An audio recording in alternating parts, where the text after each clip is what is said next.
Well, it's been really fun working on the sequel, and also I think working on sequels are not more fun, but are sort of more fun than the original because also you know everybody and it's easier just feeling comfortable.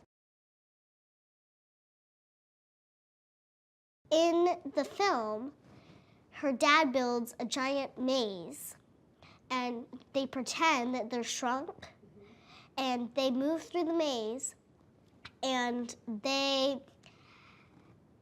have a lot of fun doing that, and then Cassie is like so happy because her dad's actually showing her how it is like to be a superhero. I like that she's very smart, she's very athletic, and she also has a very sweet personality. I like that he's very sweet, funny. He also makes me feel very comfortable. I think that the Ant-Man movie is a little bit different than some of the other ones in terms of it being more family friendly. I found the first one to be really the kind of movie you could take really young children to, younger even than some of the other ones. Um, and so I really, really was into the idea of them broadening their audience that way. Um, the message is really good, right? I mean, big things can come in small packages, and um, and I think the character Paul plays, Scott's devotion to his family, to his little girl, was something that I very much liked and appreciated. And so, getting to play her stepfather and that sort of untraditional family aspect that we form at the end of that movie, being able to sort of further that idea and put that idea out there that families come in many different sizes. When we find Paxton in this one, his relationship with Scott has changed a lot. At the end of the first movie, um, his life has been saved by Scott, his and Cassie's life, and so I think he has a much more of a commitment to this friendship that he has with Scott, much more of a commitment to this family dynamic for Cassie's sake, and I think he has a real interest in Scott's well-being and Scott's commitment to sort of fly right, and so I think his commitment to the family supersedes even his job, because we don't see him on the job in this one. We just see him being really sort of devoted to his family. Judy's just a delight, and she's one of those actresses that you can't find a single person, I don't think, in this business that doesn't love her work and is just delighted by her. She opens her mouth and you just kind of smile.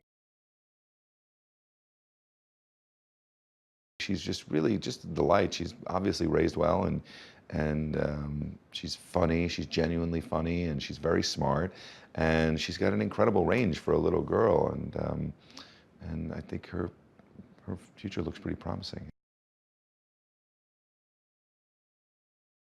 There is no question, this movie at its core is about family. And it's about all different types of family. Family that has come together, family that has broken apart, family that has been lost, and you're trying to find that family and bring them back together. So there's a lot of emotional threads that go through this film, and it works for all the characters. And so family is maybe the major theme of this movie. And you inject that into sort of the other plane of action and adventure and the road picture aspect, and you have a really interesting mix. Well, I have to say, bringing Michelle Pfeiffer on, when I heard that we cast her, I just lit up. I thought that was perfect casting. And it was someone who I think Peyton and Steven and Kevin and everybody at Marvel did have in mind. And, going after Michelle, who is very selective in terms of what kind of project she will do, I was, keeping my fingers crossed that she would go for it. And clearly there were elements of the story, the family elements, the adventure. I know she loves the tone of Ant-Man too, which is unique. A lot of it is because of, Paul's sense of humor, that kind of tone that he brings to it, which is light but personal at the same time. Those are things I think that Michelle was attracted to, and I think that she adds such a an interesting element in terms of her character, introducing that. It makes it feel like a much bigger movie. I think Paul humanizes Scott Lang. He is a everyman character that almost anybody can relate to. He has issues that any father would have, and he is also a single man who is out there in the world and is trying to make his way through the world at this point, trying to be a father, a good father to his daughter, and that is his main goal right now. That is what he cares about most, is his relationship with Cassie. So when we find him in the story, his biggest goal is to get out of his incarceration in the house, and the clock is ticking, and it's just days away, and then things happen to start to maybe impede that and threaten it. I think all of the Marvel films have slightly different tones and different takes. And again, I think Ant-Man there's a playfulness to it. And a lot of that comes from Paul, and also from his repartee with the Hope character and the Hank character, portrayed by Michael. And I think it's the chemistry, the lightness of it all. And I think there has been, in most of the Marvel films, humor injected into them, which makes them that much more accessible. I was so excited to get to jump back into being Kurt and to be part of my old entourage with the gang. Getting a chance to get back here at the studios and be back in the Marvel Universe with Peyton directing and Paul and Evangeline and the whole cast, I was so excited. And after the first one, you hope that not only is there going to be a sequel, but that your character will get to be a part of the sequel. First of all, it's totally true to the tone and the heart that I thought was so well captured in the first one. So this is another film that's about family and building your family and making mistakes and making amends for your mistakes and reconnecting and building and putting your family back together. And I loved that so much in the first film. I think family is such a beautiful theme, and I thought it was captured so well in the first one. So when I saw this new script, I was like, they've already hit the target there. Then there's new characters introduced who are really cool, but yet we still get to revisit some of our favorite parts of the characters from the first one. So Dave, Luis, and Kurt have, with Scott's help, have started this new company, and Luis is kind of the president and the CEO of our company, the boss, and we are a security company, a security firm, using all of our knowledge from the past as criminals, tech-wise, et cetera. We've set up shop in San Francisco, and we are off to the races. Paul Rudd is such a fantastic actor, and he brings this charisma, this groundedness, this sense that, I know that guy. That's one of the things that's always made Paul Rudd such a fantastic actor in so many of the different roles that he plays. Every time you see him in something, you're like, I know him. I've got that character. That person is a guy I know at work. That person, that character is my brother. That character, that person that Paul Rudd is portraying is my best friend. So the genius in him being Scott Lang is that every person who sits in the audience, man or woman, boy or girl, you're sitting there going, either I know Scott Lang because he's the guy next door, or I am Scott Lang. He's got that ability. He's so talented, and it's really cool because I feel like we've seen him do a wide range of characters over his incredible career. But that being said, this one is very unique. I love being back in the room with Michael Peña and T.I. because you couldn't find three more different guys out in the real world. We are just, in all intents and purposes, from so many there's so many differences in our personalities, and you put us together, and it's like this just perfect recipe. I don't know how to describe it. We have so much fun together.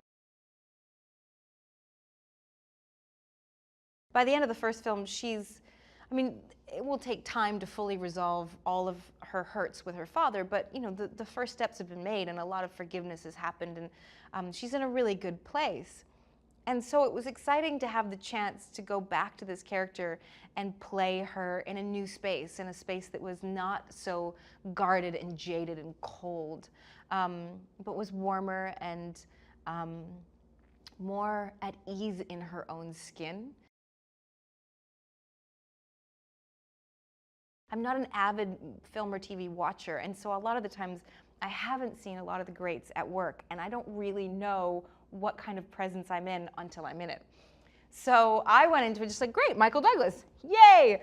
And then I actually started working with him, and the very first day that I worked with him, I remember immediately when they called action and he started to perform, it was like he changed the chemistry of the molecules in the air. I mean, just the whole room changed, and I felt immediately transported into this world of Hank Pym and Hope Van Dyne.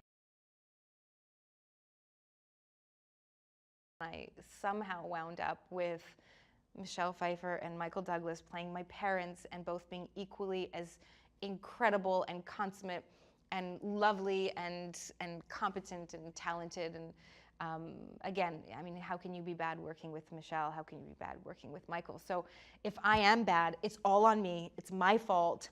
I did it. I screwed up because they're so good. And I'm so happy that I get to act with them. Where we pick up with the second film, they were doing the kissy thing for a little while. And they were in a committed relationship. They loved each other. And then Scott ran off to Germany and had a costume party on a tarmac and decided that he didn't care if that affected our lives or if that ruined our life. And as a result, got himself arrested. And since that point, we have no longer been an item. The Wasp costume that you saw at the end of the first film was an old prototype from the 1980s. So people have been chattering online saying, wait a minute, the costume we're seeing Evangeline wearing, it looks totally different. And of course it does, because technology has evolved, and I'm a woman of 2017, not 1987. And I updated the suit with my father. We made a new one based on the prototype that fit Hope's needs for this day and age. And I did 4 months of fittings to get that suit perfect. And you know, the one thing I told the costumer when we started was, I don't care how long it takes, I don't care how long I have to be in this room with you, we will make this suit perfect. I love the first film. Like, I absolutely love what Peyton did with the first film. It was incredible. It was their characters. I mean, what he managed to do with the movie was he managed to show these real people, but with humor and an intelligent humor, which I remember just the kind of juxtaposing scenes of, you know, tiny Ant-Man fighting, and it's like on a giant train, you know, train set. And so I was familiar with 100% with the first film before joining this one.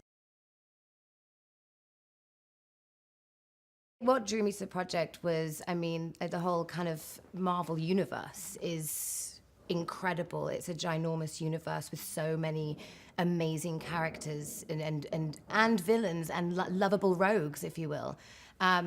So I think just the enormity of the Marvel world definitely brought me to the project, and also being a fan of the first Ant-Man brought me to this one. Definitely my approach to the character. I mean, you start from the beginning. You start from, you know, what happened when she was a child, and who is she now? Like, what exposure does she have to the outside world? Like, why is she the way that she is?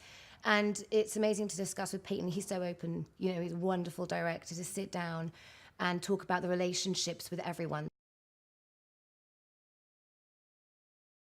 The cast is a phenomenal cast, and I remember the kind of the first day we were all together, and I remember kind of looking around going, there's Michelle Pfeiffer, there's Michael Douglas, there's Paul Rudd, there's Evangeline, Lilly, there's Laurence Fishburne, okay, and there's me. This is a very, very surreal experience, and I mean, what an amazing experience. I'm working with legends, and it was, yeah, it's been very adventurous. I love doing stunt training. I've done it in the past. I always come in and I'm gun ho. I'm always like, I will do as much as I can. As soon as it starts getting really dangerous and you feel uncomfortable with me doing it, then I'll step out. But no, 100%, I jump in head first, because it's so important to bring, as an actor, the physicality to the, you know, the character. You have to do that, because the way that, like, it's creating, again, the way that my character moves, as soon as I put the suit on, it made me move in a certain way. And I incorporated that with the style of fighting and with the powers that she has. She's now married to Jim Paxton, played by Bobby Cannavale. So Maggie is, I think she's a little bit more settled. It feels like she and Scott, Paul Rudd's character, and Paxton, Bobby's character, we all have like a really good family life going, the three of us. And then our daughter Cassie is a few years older, but we figured out a really great way to co-parent, and we're in like a really, one of those sort of like nice, like calm before the storms, you know, where we've got it all figured out. I like that Maggie, she says exactly what's on her mind. She doesn't mince words, and I always try to look for a trait in a character that I play that I could stand to emulate more in my own personal life, and definitely that. Like, I like Maggie just says it like it is, and she's very passionate about the people she loves in her life. I think definitely Maggie is very respectful of Scott and his work and she really does believe him that he wants to be better and he wants to be a good father. And I'd like to think that even if we didn't have a kid together, we would still be friends, but I love how hard he is trying to create a good, stable life and environment for his daughter. He's just so charming, he can really get away with anything, which I think makes for a good superhero, because even when he's kind of naughty, he makes it work to his advantage. And Paul, just on set, on the fly, can make anything funnier. Like, we're always like riffing and improvising, trying to find like the funniest possible joke. And then on top of that, he's a great actor. So he can joke around and we can figure out like a really funny joke or funny moment in a scene, and then he can kind of like just so easily like navigate right into just like a real true like feeling moment. You know, I just was really, really hungry to be a part of the Marvel Universe. You know, I would have played an asteroid in any movie given the opportunity. So the fact that you know, they found that I was a good match for the character of Bill Foster, to me is, you know, it's huge. It's a dream come true for me. Bill Foster is a guy who worked with Henry Pym back in the day on several projects, and he's a scientist in his own right, very much Hank Pym's match, although Hank Pym would never admit that. What I think initially excites me about him is that because he's a contemporary of Pym's, and he has, you know, the same kind of level of smarts and curiosity, which scientists need to have, that he's a match for him. So I think that for me was initially like the thing that got me excited, that I'd be playing scenes with Michael Douglas and being sort of, you know, a foil to him. I met Peyton earlier this year, and it was like meeting an old friend, really, because we share a love for, you know, the medium of comic books and graphic novels, or whatever you want to call it, and a real appreciation and an understanding of how they function and why they're useful and why these stories are, you know, relevant to people and why they matter to people.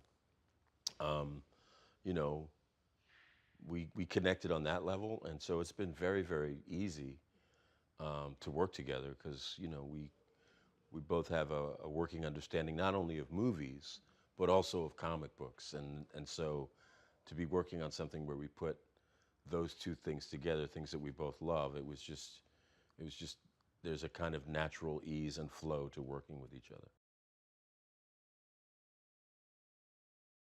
Well, the best thing about doing a sequel is the opportunity to work with the people you worked with before. So there's a familiarity. You don't have to go in like strangers and kind of feel your way out. There's a comfort factor with your director, Peyton Reed. You know him. He's not walking on eggshells about this actor, about me, or, you know, been around forever and all that. Same feeling with Paul, who's just a doll to work with, and Evangeline now, who's the title is the Ant-Man and the Wasp, and she's getting a chance to really show her work. So that just the actual process of working together with people you worked with before. I mean, I understand it now.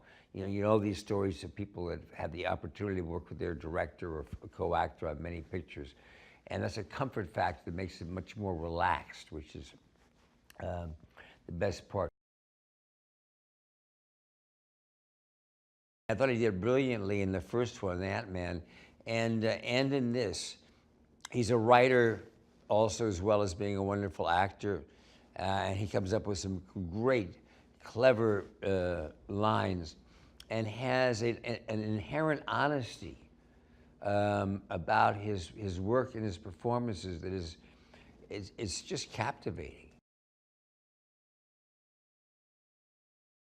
It's a real joy to watch Evangeline come into her own, knowing a little bit about her career, now having a super action hero film in which she is in the title of her character.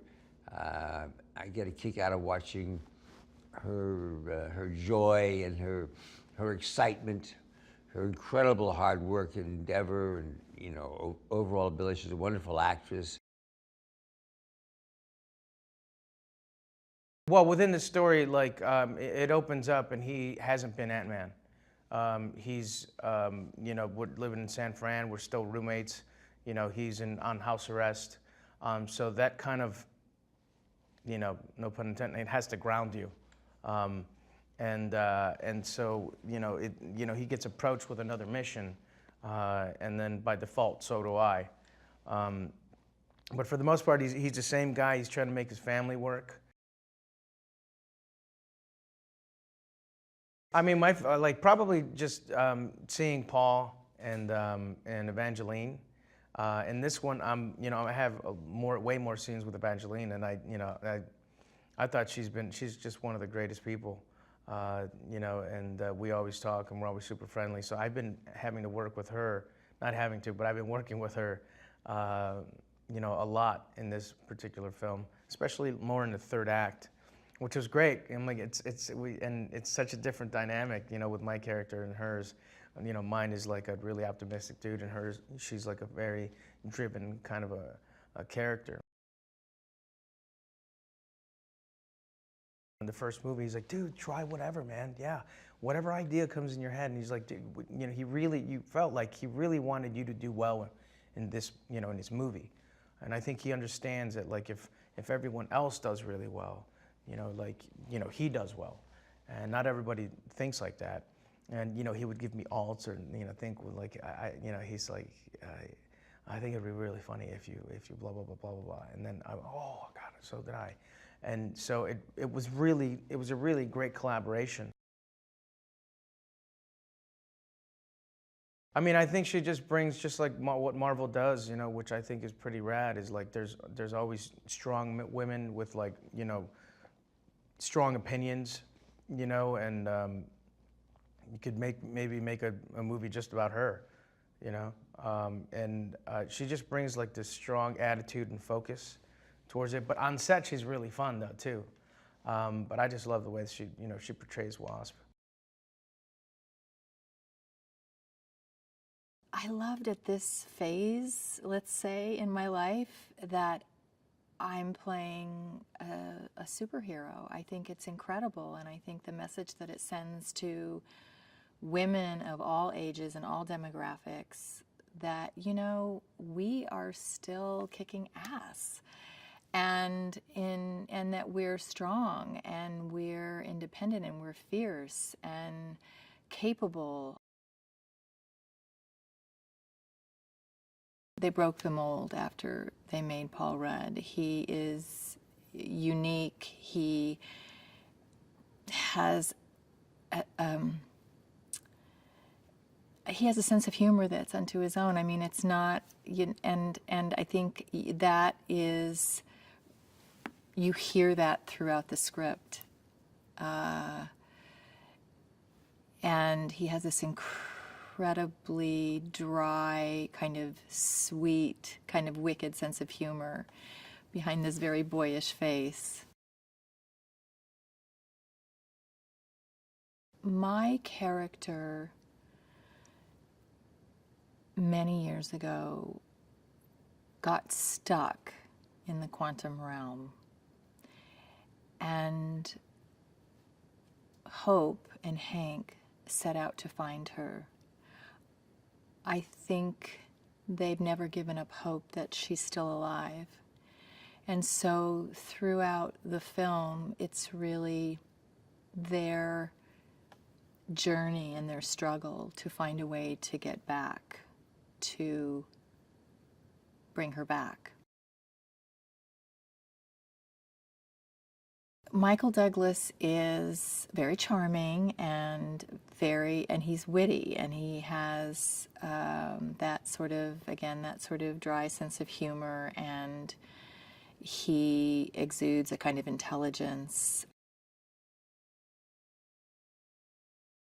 She has a great sense of humor, and she has an emotional depth, and she has a tremendous amount of energy and enthusiasm. Peyton has this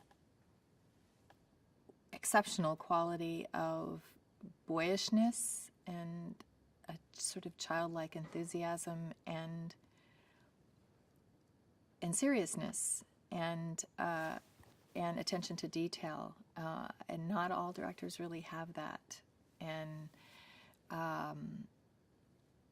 I always love that, because I always live in fear that I'm going to be missing something, and with him in charge, he's not going to let you miss anything.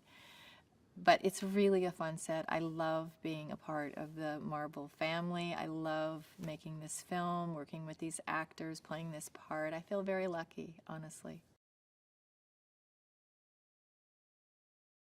I suppose the challenge with it, working on any of these Marvel films, is coming up with a specific contained story and still having it fit into the Marvel universe at large. Certain events have happened since the very first Ant-Man until the second one that we're doing now, Civil War being one of them. And so we had to address things that happened to my character in the interim, and then imagine what might have happened to other characters like Hope and Hank during that time as well. So we start this film dealing with the aftermath of having gone to Germany and fought in Civil War and how that affected our story now.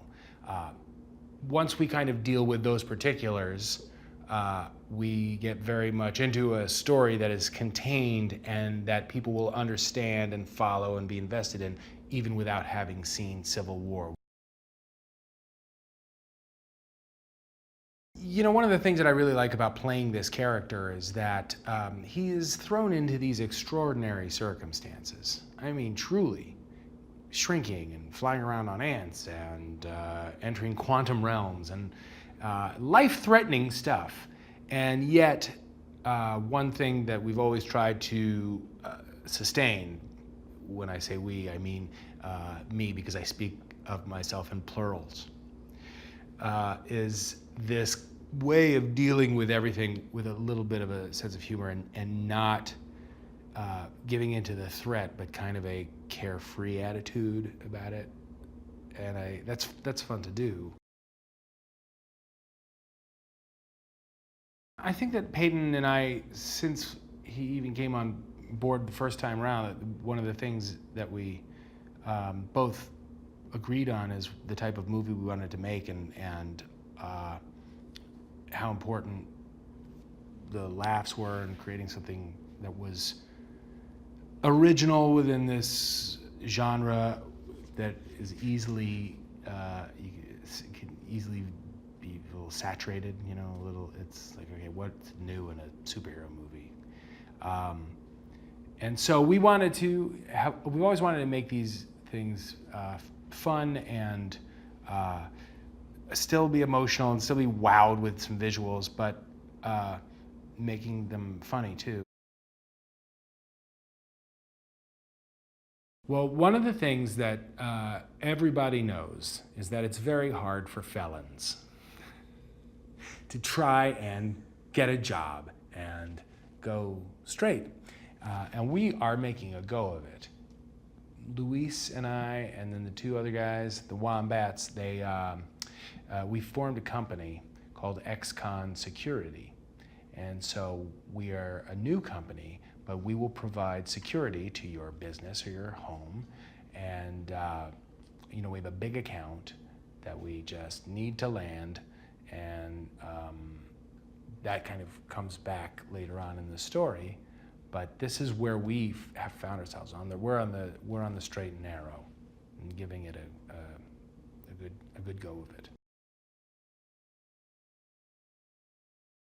I do think this story covers a lot of bases. It checks a lot of boxes. They can expect to be emotionally invested, hopefully with not just my relationship with my daughter, my relationship with Hope, with Hank and Janet, Hope and Janet, Hope, like everybody has a connection with one another, and hopefully people relate to that.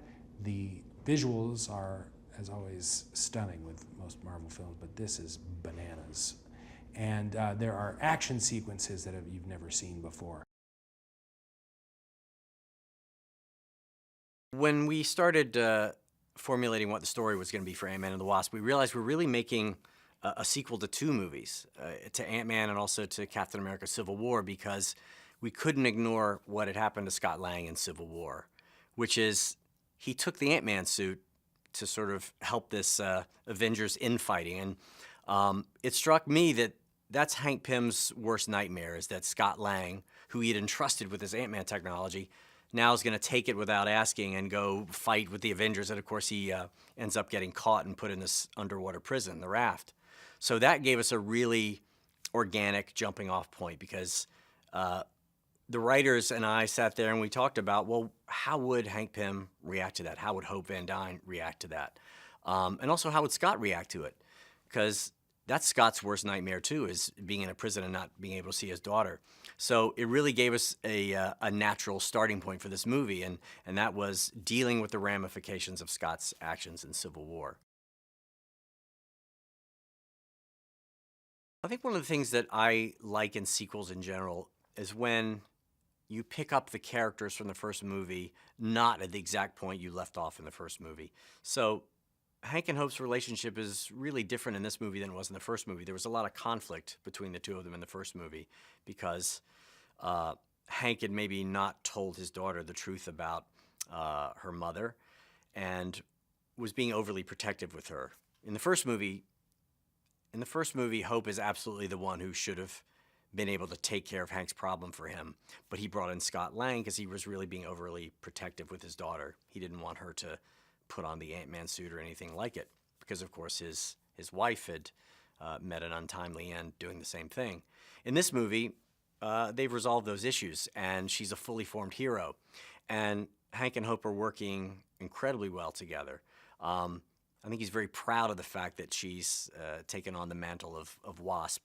And they're also partners in this scientific endeavor, which is to build this quantum tunnel with the hopes of maybe bringing her mother back. Well, the real question in Ant-Man and the Wasp is, I think, on Hope's end, she's a fully formed hero, and she's estranged from Scott because Scott took the suit and went to help the Avengers without telling her. So I think she feels betrayed at the beginning of the movie, and it really occurs to her that maybe I don't need a partner at all. I'm doing really well as a hero on my own. Why would I need a partner? But because of this specific mission, Hank and Hope are forced to bring Scott into it because they need some information that he has. And throughout the course of the story, I think she remembers really kind of the feelings that she had for Scott and also the value that Scott has and the fact that he is, you know, a really good-hearted guy at the center of it and also a really heroic guy. But she's very conflicted about it. So the real arc of the movie between Scott and Hope is about, you know, should they be a partnership? Are they going to be able to be a partnership? And throughout the course of the story and the events of the story, I think they realize that there might be a place for each other in their lives. Paul Rudd is such a specific actor, and I really do think that he's a guy who can do anything, drama or comedy. But what he does, I think, better than anything is he really brings life to the character of Scott Lang in this movie. And I think it's important because I've always viewed Scott Lang as the everyman of the Marvel Universe. You know, Scott Lang is not a billionaire. He's not a super scientist. He's a pretty normal guy. And, you know, Ant-Man is really more about the suit, the technology. He's a very heroic guy, but, you know, he's a normal guy and I think a very relatable guy. And I think that's Paul Rudd's sweet spot. Janet is a character in the comic books who's a really important character. As I said, she's one of the original Avengers. And when we were doing the flashback scene in the first movie, we didn't see Janet's face because she had the Wasp suit on and had the mask. But we did see her eyes, and I was thinking when we were figuring out who was going to double her in that movie, is like, you know, if we ever got to do Janet at a movie, Michelle Pfeiffer would be great. And I didn't know at that point we were going to make a second movie, much less one that dealt with Janet. But we did, and we went out to Michelle Pfeiffer, and I met with her and sort of walked her through the story. And I've always been a huge fan of hers, and I loved the idea of her being in this universe. I was thrilled when Laurence Fishburne said yes to playing Bill Foster. I had no idea that Laurence Fishburne was such a comic book nerd. He'll go toe-to-toe with you about any Marvel hero. He just grew up reading the comics. And I love the idea that he is a formidable presence with that amazing voice. And we needed someone like that who was going to go up against Michael Douglas's Hank Pym. And the scenes with the two of them, I think, are terrific. Paul is, you know, he's great at everything he does. I've been a Paul Rudd fan for a very long time, but he is not your kind of typical go-to first thought when you think of a Marvel superhero in a lot of ways. He's you know, he has a very boyish charm, and there's a, you know, I've known him as a comedy guy for so long, even though he's done other things. But I think in that sense, he adds just so much to Ant-Man. Jimmy Woo is an FBI agent. He's kind of the head of his department, and he's been tasked with basically monitoring Scott and making sure that he stays within the parameters of his house arrest. I learned a lot about Jimmy Woo, and I mean, he's been around since the 50s, before Marvel was even Marvel. It was I think it was Atlas Comics, and yeah, it's really an honor to play him, because this is, you know, he's one of the first, from what I've learned, one of the first Asian American characters in that comic book universe that was actually a positive image. Well, you know, my background is comedy, so I had assumed that he was interested in me to bring a little bit of that to the character, which is definitely there. Outside of that, we really wanted to make sure that, you know, that there are comedic moments with the character, but that he's not bad at what he does. He's actually really, really good at what he does. But at the same time, while on this chase of Scott Lang, that there's some camaraderie there, and there's a bit of a almost a hint of a friendship forming, and but he's still a badass FBI agent. Just to say that I'm actually in a Marvel movie, it's just so cool, and playing this character with such a great history. I mean, it's all been just such a joy, and then to work with Paul, and to work with my team of agents who are just such great actors and fine people. It's just been a joy, and of course Peyton and the whole crew is they're so bonded and such kind people, and it's been great. In addition, Michelle just being an amazing actress, she's an amazing screen presence, and there's a familiarity of her as a movie star. We knew that you're asking a lot for the audience to invest in the finding of someone that you've never met, that you don't know who this person is. Clearly, it's important to the characters here, and clearly as a lost wife and a lost mother, you can understand the importance of that relationship, but we knew we needed an actress of a certain caliber and gravitas and weight and talent and ability and all those things to carry the movie through. And Michelle, having shot with her now, is all those things, and it's been amazing to watch her. Laurence was on our radar a lot like Michelle Pfeiffer in that he was literally the only name that ever came up, and it was kind of a dream for a casting process. There was a meeting, he was into it. He's actually a huge comic book fan and knows these books very well, knows science fiction very well, and was totally on board, totally understood what we were doing, and was very excited to be a part of it. So that, as far as casting goes, was pretty flawless and easy, which isn't always the case. And he's been amazing as we've gotten into to work with Laurence. For a large portion of the movie, Ghost is behind a mask. You don't know who that is. So when that mask comes off, you need someone who can convey a lot in a relatively short period of time, screen time, and someone that can engender sympathy and vulnerability for what they're going through, but also still be scary as the heavy and the villain of the whole movie. And Hannah checked all those boxes for us. Paul has brought Scott Lang to life with so much humanity and heart and humor every day. He's so funny, so naturally funny and likable in everything that he brings to the character. He's also a co-writer of the film, just as the first one, so it's literally his voice and his words on the page. And he walks that line between a guy that can't get out of his own way in a lot of ways, which is what Scott Lang is, and someone that you care very deeply for. Someone that when he messes up or does the wrong thing, you feel for him, but you also can't help but still like him and want him to be pulled back into the role of hero. And having someone do that and walk that line is not easy, and that's a testament to Paul's innate abilities as an actor, as a comedian, and as a writer. Well, I mean, the film, not by accident, isn't called Ant-Man 2, it's called Ant-Man and the Wasp. And it's really the story of these characters coming into their own as a team. Evangeline ends the first movie seeing the Wasp outfit that her dad has designed for her and saying it's about damn time. And this movie uses that as a jumping off point for her character, for her growth, and for her teaming up with her version of Ant-Man and her contemporary timeline, which is Scott Lang in this world.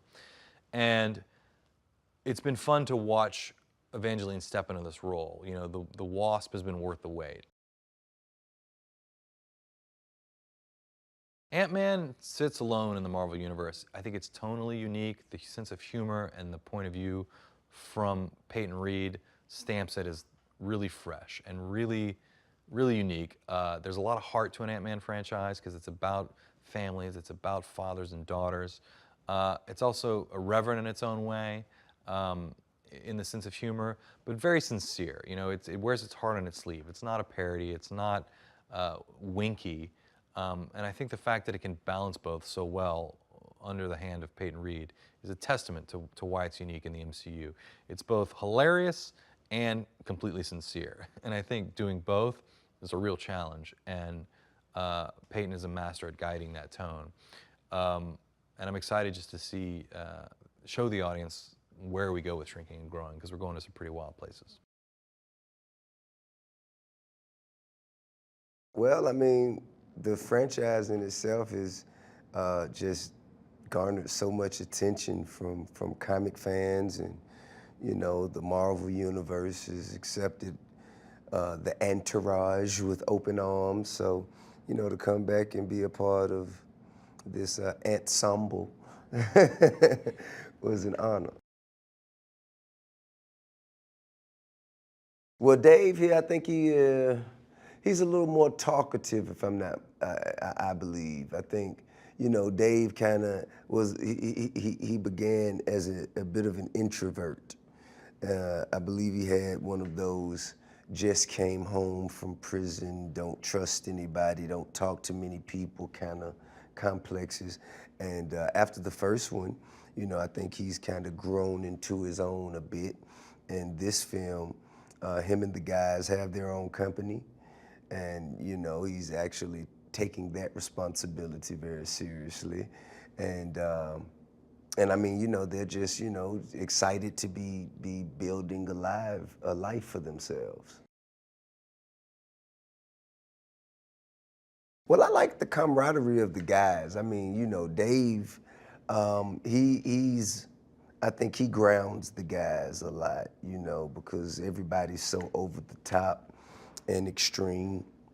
And I believe he's a grounded blue collar guy, you know, who really understands the seriousness of situations. I mean, of course, the story, you know what I mean? You know, there's just so many twists and turns, you know what I mean? So much to learn about and so many new characters to observe and enjoy, and, you know, so many conflicts to resolve. And will they make it? Can they do it again? You know, it's suspenseful.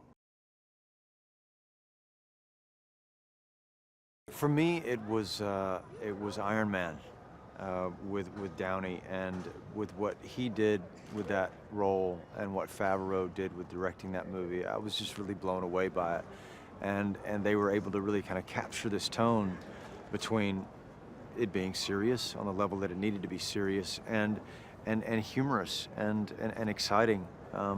That I got excited by it, and I desperately wanted to, in some small part, you know, be a part of this universe. And when this opportunity came up, I just jumped at it. Sonny Burch is in the mythology of Marvel, and he is a bit of an arms dealer.